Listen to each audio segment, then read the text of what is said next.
여러분, 만약에 1997년에 아마존 주식을 샀다면 어땠을까요? 아마 상장 직후부터 지금까지 수천 대의 수익을 냈을 겁니다. 정말 달콤한 상상이죠? 네, 모든 투자자들의 궁극적인 꿈이라고 할 수 있죠. 맞아요. 근데 2026년 지금 제2의 아마존이라 불리는 스페이스X나 오픈 AI 같은 곳에서 그런 인생 역전의 대박을 낼 수 있을까요?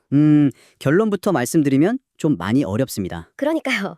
우리 같은 평범한 투자자들에게는 그 파티의 초대장이 아예 오지를 않잖아요. 그렇죠. 이미 상장된 이후에 사면 너무 늦고 상장 전에 어떻게든 비집고 들어가려고 하다 보면 그 보이지 않는 금융계 포식자들한테 수수료만 잔뜩 뜯기기 십상입니다. 그래서 이번 심층 탐구에서는 바로 그 닫힌 문 너머를 좀 살펴보려고 합니다. 지금 시장을 완전히 집어삼키고 있는 프리 IPO, 즉 초거대 비상장 기업 투자의 현실을 파헤쳐보려는 거죠. 네, 아주 시의적절한 지제네요. 여러분이 지금 투자 모임에 나가기 전이든 그냥 내 돈을 어디에 둬야 할지 고민하는 분이든 상관없습니다. 쏟아지는 그 마케팅 속에서 길을 잃지 않도록 비상장 주식이라는 미로의 지도를 오늘 아주 명확하게 그려드리겠습니다. 여기서 우리가 던져야 할 가장 중요한 질문이 하나 있어요. 바로 왜 지금인가 이겁니다. 왜 하필 지금 비상장 주식이 이렇게 난리냐 이거죠. 네, 맞습니다. 과거에는 기업들이 덩치를 키우려면 서둘러서 주식시장에 상장을 해야 했어요. 대중의 자금이 필요했으니까요. 그렇죠. IPO를 해야 돈이 모이니까요. 하지만 지금은 상황이 완전히 다릅니다. 벤처캐피털이나 사모펀드, 국부펀드에 막 천문학적인 돈이 넘쳐나거든요. 굳이 깐깐한 규제를 받아가면서 상장할 이유가 없는 거예요. 아, 상장 안 해도 이미 수백조 원 가치를 인정받으면서 클 수 있는 환경이 된 거군요. 정확합니다. 그래서 오늘 살펴볼 자료들의 핵심은 월스트리트가 이런 비상장 생태계를 열망하는 대중의 심리를 어떻게 이용하고 있는지 파악하는 겁니다. 그리고 금융 전문가들이 왜 그렇게 강력하게 경고하고 있는지도 뜯어봐야겠죠.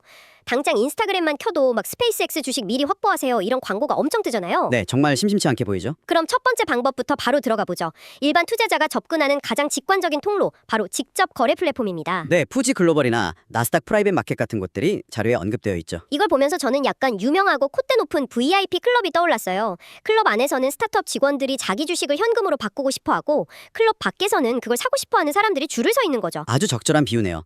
플랫폼이라는 안표상이 중간에서 그 티켓을 연결해주는 구조인 거잖아요. 맞아요. 근데 문제는 돈만 있다고 들어갈 수 있는 게 아니더라고요. 그렇습니다. 안표상한테 VIP 티켓을 비싸게 샀다고 쳐보죠.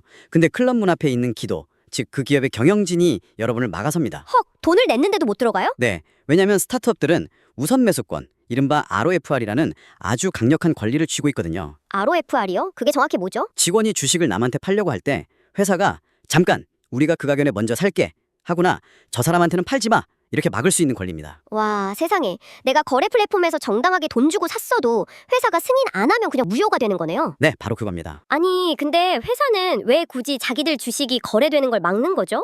주가 오르면 좋은 거 아닌가요? 비상장 기업 입장에서는 그게 전혀 좋지가 않아요. 회사의 주주 명부, 즉 캡테이블이 지저분해지는 걸 극도로 꺼리거든요. 아, 주주가 너무 많아지면 피곤해지니까요. 맞습니다. 전혀 알지도 못하는 수백 명의 개인 투자다가 갑자기 주주랍시고 나타나서 재무제표 좀 봅시다. 경영 어떻게 되고 있습니까? 이러면 법적 행정적 비용이 엄청나게 발생하잖아요. 아, 그래서 애초에 승인을 잘 안 해주는 거군요. 네, 매친 씨라는 세무 전문가가 분석한 내용이 딱 그겁니다. 이런 플랫폼들이 특정 기업에 돈을 몰빵하는 집중 투자로는 유일한 창구일 수 있어요. 하지만 그 대가가 너무 혹독하죠. 주주로 인정받을 때까지 내 돈이 공중에 그냥 붕 뜰 수 있다는 거잖아요. 그렇죠. 게다가 운 좋게 주주가 된다 해도 투명한 재무 정보를 받을 수도 없고 당장 팔고 싶을 때 팔 수 있는 유동성도 전혀 없습니다. 내 돈 내고 주식 샀는데 눈치까지 엄청 봐야 하네요. 시작부터 진짜 숨이 턱 막힙니다. 그래서 사람들이 자연스럽게 이 복잡한 문지기를 우회할 방법을 찾게 되는 거죠. 아, 그래서 ETF나 펀드 쪽으로 눈을 돌리는 거군요. 자료 보니까 테마스페이스 이노베이터스 ETF처럼 아예 스페이스 X를 겨냥한 상품도 있더라고요. 네, 이안쉐어스 크로스오버 ETF처럼 상장 주식이랑 비상장 주식을 막 섞어서 파는 것들도 있죠. 펀드 매니저라는 전문가가 대신 그 VIP 클럽에 들어가 주는 거니까 우리 입장에서는 폰으로 버튼 하나만 누르면 되고 훨씬 쉽잖아요. 이건 좀 괜찮지 않나요? 겉보기에는 아주 매끄럽고 완벽한 해결책 같습니다. 하지만 구조를 딱 한꺼풀만 벗겨보면 아주 치명적인 규제 하나랑 정면으로 부딪히게 됩니다. 규제요? 어떤 규제죠? 미국 연방증권거래위원회 SEC가 만든 15% 룰이라는 게 있습니다. 15% 룰이요? 네. 뮤추얼 펀드나 일반 ETF는 당장 내일 시장에 팔아서 현금화할 수 없는 비유동성 자산을 전체 자산의 15% 이상 담을 수 없도록 법으로 막아놨어요. 잠깐만요. 아니, 유망한 비상장 기업을 50%, 100% 담으면 수익률이 더 좋을 텐데 왜 하필 15%로 막아둔 거예요? 펀드의 본질을 생각해보시면 이해가 되실 겁니다. 투자자는 원할 때 언제든 ETF를 팔아서 현금으로 바꿀 수 있어야 하잖아요. 아, 그렇죠. 급전 필요하면 팔아야 하니까요. 만약 시장에 패닉이 와서 사람들이 앞다투어 펀드를 환매하겠다고 몰리면 매니저는 당장 주식을 팔아서 돈을 내줘야 합니다. 근데 스페이스X 비상장 주식을 화요일 오후 2시에 툭 팔아서 현금으로 만들 수 있을까요? 절대 안 되죠. 아까 거래 플랫폼도 복잡하다고 했잖아요. 맞습니다. 그래서 당국이 펀드 생존과 투자자 보호를 위해서 비유동성 자산 한도를 엄격하게 묶어둔 겁니다. 와, 그 말은 제가 스페이스X 혁신 ETF라는 이름에 꽂혀서 100만 원을 넣어도 진짜 스페이스X에 들어가는 돈은 15만 원도 안 될 수 있다는 거네요. 정확히 보셨습니다. 나머지 85만 원은 그냥 흔한 상장 주식들로 채워져 있는 거죠. 이거는 완전히 마케팅의 승리라고 봐야 할지 진짜 씁쓸하네요. 근데 이렇게 15%밖에 못 담으면 투자자들 입장에서는 아니 100% 꽉꽉 채운 펀드는 없나? 이렇게 찾게 될 텐데요. 네, 그런 갈증을 정확히 노리고 나온 게 바로 폐쇄형 펀드입니다. 자료에 나오는 데스티니 테크백이나 로빈후드 벤처스 원 같은 것들이죠. 폐쇄형 펀드? 이건 아까 그 15% 룰에 적용을 안 받나요? 네, 구조가 다릅니다. 이 펀드들은 이른 그대로 문이 닫혀 있어요. 돈이 더 들어온다고 주식을 새로 막 발행하는 게 아니라 처음부터 딱 정해진 개수의 펀드 주식만 찍어내고 그 안에서만 거래하게 만듭니다. 한정판 같은 거네요. 맞아요. 바로 거기서 정말 기형적인 가격 왜곡이 발생합니다. 가격 왜곡이요? 구체적으로 어떤 상황이 벌어지는 건가요? 자, 펀드 안에 들어있는 오픈 AI나 스페이스X 주식들의 실제 가치를 다 합친 걸 순자산 가치, 즉 NAV라고 부르거든요. 이 알맹이 가격이 1주당 10달러라고 쳐보죠. 네, 10달러? 근데 시장에는 나도 오픈 AI에 투자할래 하는 수요가 막 폭발적으로 밀려듭니다. 근데 폐쇄형 펀드라 주식수는 한정되어 있죠. 한정판 스니커즈처럼 프리미엄이 미친 듯이 붙기 시작하는 거예요. 아, 알맹이는 10달러짜리인데 시장에서는 20달러, 30달러에 거래된다고요? 그렇습니다. 이게 황당하지만 실제 벌어지는 현상입니다. 그러니까 펀드가 가진 실제 가치는 10,000원인데 사람들이 입장권 구하려고 2만 원, 3만 원을 낸다는 거잖아요. 네, 프리미엄을 잔뜩 주고 사는 거죠. 그러면 나중에 펀드 매니저가 진짜 투자를 잘해서 기업 가치를 2배로 불려놔도 프리미엄 주고 산 사람은 그냥 본전치기밖에 안 되는 거네요. 완전 이중으로 손해보는 구조잖아요. 맞습니다. 근데 여기서 한 발 더 나간 진짜 기상천외한 방식이 또 등장합니다. 저도 자료 읽다가 제 눈을 의심했어요. 바로 디지털 주식 토큰 얘기하시는 거죠. 아니 실제 주식도 아니고 펀드도 아니고 암호화폐 기술을 이용한 토큰이라뇨. 이게 현대 금융이 얼마나 교묘해졌는지 보여주는 상징적인 사례입니다. 이 합성 상품들은 회사의 주가 변동, 즉 수익률만 거울처럼 추종하게 설계되어 있어요. 그럼 실제 회사의 지분이나 배당금 같은 건요? 그런 소유권은 단 하나도 주어지지 않습니다. 그저 전광판 숫자가 오르내리는 것에 돈을 거는 구조죠. 솔직히 말해서 내가 소유권이 없으면 이건 투자가 아니지 않나요? 그냥 주가 띄워놓고 돈 거는 불법 도박장 사이드벳이랑 다를 게 뭡니까? 전문가들도 정확히 그 부분을 지적하고 있습니다. 회사가 상장을 안 하고 버티거나 망하면 내 토큰은 그냥 휴지 조각되는 거잖아요. 자료 보니까 이 토큰 관련해서 아주 코미디 같은 일화가 하나 있던데요. 네, 작년 여름 유럽 암호화폐 행사장이었죠. 로빈후드 CEO 블러드 테네브가 무대에 올라서 오픈 AI랑 스페이스X 주가에 연동되는 토큰을 대중한테 무료로 배포하겠다고 엄청나게 발표를 했습니다. 로빈후드 이미지랑 딱 맞는 파격적인 퍼포먼스네요. 대중들은 당연히 열광했겠죠. 일론 머스크 회사 토큰을 공짜로 준다는데. 네, 난리가 났죠. 근데 며칠 뒤에 진짜 코미디가 벌어집니다. 오픈 AI 측에서 소셜미디어로 아주 차가운 공식 입장을 냈거든요. 뭐라고 냈나요? 우리는 이 토큰 발행에 전혀 관여한 바가 없으며 이를 승인하지도 않았다. 이렇게요. 세상에 자기들 이름이 시장에서 돈 끌어모으는 데 쓰이고 있는데 정작 당사자인 회사는 몰랐다는 거잖아요. 네, 회사는 인정도 안 하는데 밖에서는 그 회사 이름표 단 가짜 상품이 수만 명 손을 타고 돌아다니고 있었던 겁니다. 진짜 무섭네요. 직접 거래 플랫폼의 문지기 함정, ETF의 15% 룰, 폐쇄형 펀드의 가격 거품, 그리고 이 실체 없는 토큰까지. 초보 투자자들이 진짜 엄청난 환상 속에서 보이지 않는 폭탄을 안고 있는 것 같습니다. 바로 그 환상을 박살내는 게 엔스로픽이 최근 시장에 던진 경고장이죠. 이 AI 기업이 아주 명확하게 선을 그었습니다. 이 사회의 공식 승인을 받지 않은 투자는 결코 인정하지 않겠다. 와, 이 사회 승인 없는 투자는 다 무효다. 네, 이 말의 무게를 실감하셔야 합니다. 아무리 복잡한 펀드를 거치고 비싼 수수료 내서 간접 지분을 확보했다고 굳게 믿어도 기업 측에서 우리는 당신을 주주로 인정한 적 없다 해버리면 끝인 겁니다. 내 재산권 자체가 그냥 허공으로 증발해버린다는 거군요. 게다가 이 위험한 판에 낄 자격을 얻는 것조차 일반인에겐 거의 불가능하지 않나요? 맞습니다. 연방정부가 이른바 공인투자자라는 엄청난 진입장벽을 쳐뒀거든요. 조건이 어떻게 되죠? 주거용 부동산을 제외하고 순자산이 최소 100만 달러 이상이거나 아니면 개인 소득이 20만 달러, 부부 합산 30만 달러 이상을 증명해야 합니다. 100만 달러면 10억이 훌쩍 넘는 돈인데 왜 이렇게 장벽을 높게 친 거예요? 구타의 냉정한 판단이 깔려 있는 겁니다. 당신이 이 비상장 주식판에서 돈을 다 날려도 길거리에 나앉지 않을 만큼 부유하다면 그때야 허락해주겠다 이런 뜻이죠. 한마디로 초보자가 들어왔다간 뼈도 못 추릴 곳이라는 걸 국가도 안다는 거네요. 근데도 사람들은 이 규제 피하려고 펀드 거치고 수수료 팍탄 맞아가면서 뛰어드는 거고요. 안타까운 현실이죠. 아니, 이럴 거면 내 소유권도 위협받고 수수료도 떼일 바에는 솔직히 그냥 주식시장에 상장될 때까지 마음 편하게 기다리는 게 100번 낫지 않습니까? 네, 그게 바로 재무고문들이 목이 쉬어라 외치는 정답입니다. 메릴랜드의 재무고문 제프 저지의 조언을 한번 보시죠. IPO 이후까지 기다렸다가 상황이 어떻게 흘러가는지 지켜보십시오 라고 하거든요. 너무 뻔한 조언 같은데요? 평범해 보이지만 가장 강력한 방패입니다. 기업이 상장이라는 바늘구멍을 통과하고 나면 분기마다 투명한 재무제표를 공개해야 하잖아요. SEC의 감시도 받고요. 아, 내가 직접 숫자를 확인할 수 있다는 거군요. 네, 게다가 원할 때 언제든 팔 수 있는 유동성이라는 아주 강력한 무기도 생기죠. 암흑 속에서 투기하는 게 아니라 햇살 아래서 합리적인 투자를 할 수 있게 되는 겁니다. 전문가님, 여기서 제가 청취자분들의 답답한 마음을 대변해서 강력하게 반론을 하나 제기하겠습니다. 네, 말씀하시죠. 상장 후에 사면 투명하고 안전하다. 이거 누가 모릅니까? 근데 지금 방송 들으시는 분들은 속으로 이러실 거예요. 아니, 상장하고 나서 사면 이미 꼭대기에 물리는 거 아니야. 초기 10배, 20배 폭등하는 그 대박을 놓치기 싫다고. 이렇게요? 정확히 그 마음 깊은 곳에 있는 심리가 바로 포모, 즉 소외감 공포입니다.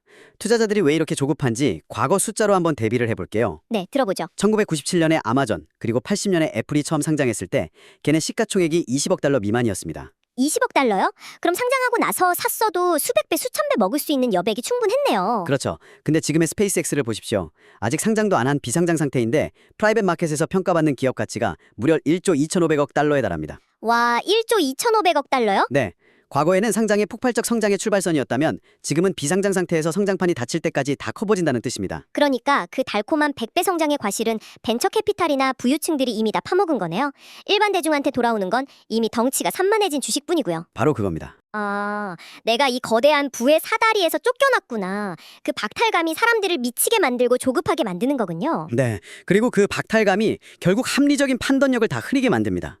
비코닐 프라이빗 웰스의 톰 게우건이 현장에서 관찰한 내용이 이 씁쓸한 현실을 잘 보여주죠. 어떤 내용인가요? 고객들이랑 비상장 기업 투자를 상담하잖아요. 그러면 이 회사의 기술력이나 현금 흐름 같은 펀더멘탈 얘기는 3분의 1도 안 한답니다. 그럼 나머지 시간엔 무슨 얘기를 해요? 나머지 3분의 2 이상의 시간은 이 복잡한 펀드 구조가 도대체 어떻게 굴러가는 건지, 수수료는 얼마나 떼이는 건지 그거 설명하는데 다 허비한다는 거예요. 와, 투자 본질은 온데간데 없고 껍데기 포장지 이해하느라 진을 다 빼고 있는 거네요. 포모에 휩쓸리면 그렇게 되는 거죠. 포장지만 화려하지 알맹이 먹으려다 이빨 다 부러지는 구조입니다. 이렇게 포모에 눈이 멀어서 무리하게 들어갔을 때 맞닥뜨리는 최악의 포장지가 하나 있죠. 바로 SPV, 특수 목적 회사입니다.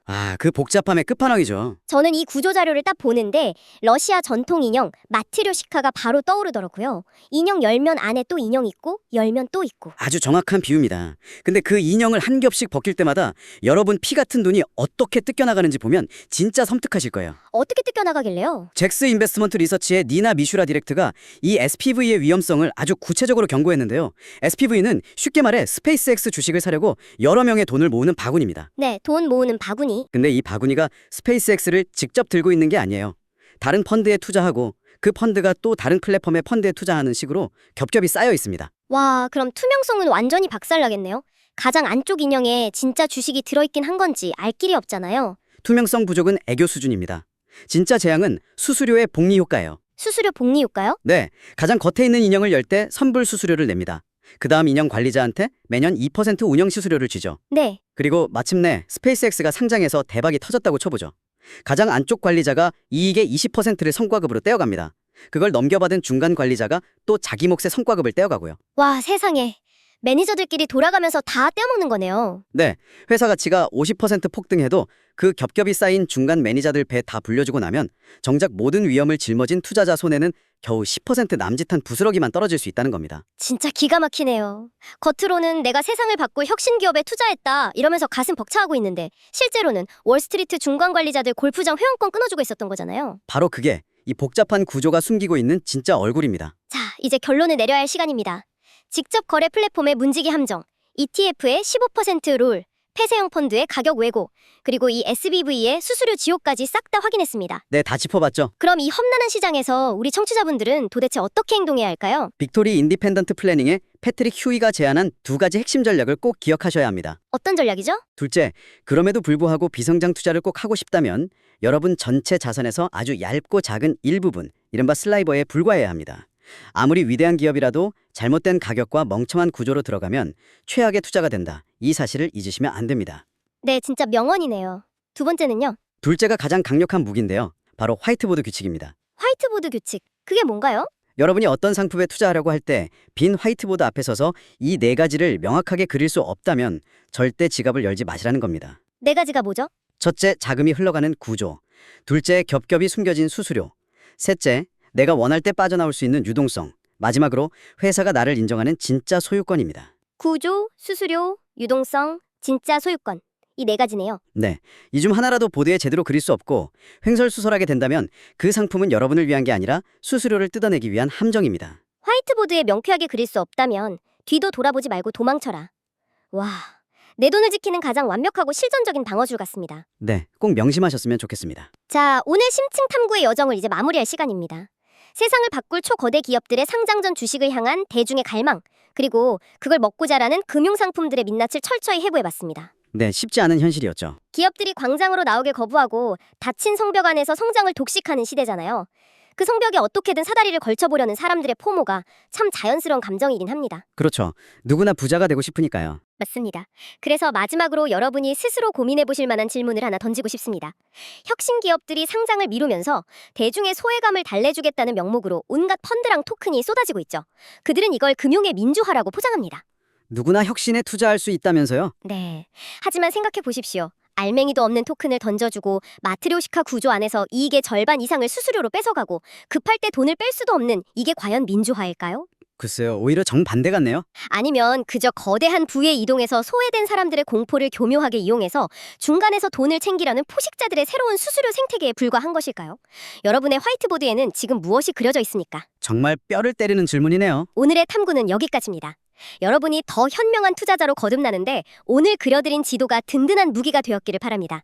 끝까지 함께해주신 여러분 감사합니다. 다음에도 뇌를 깨우는 흥미로운 통찰로 찾아오겠습니다.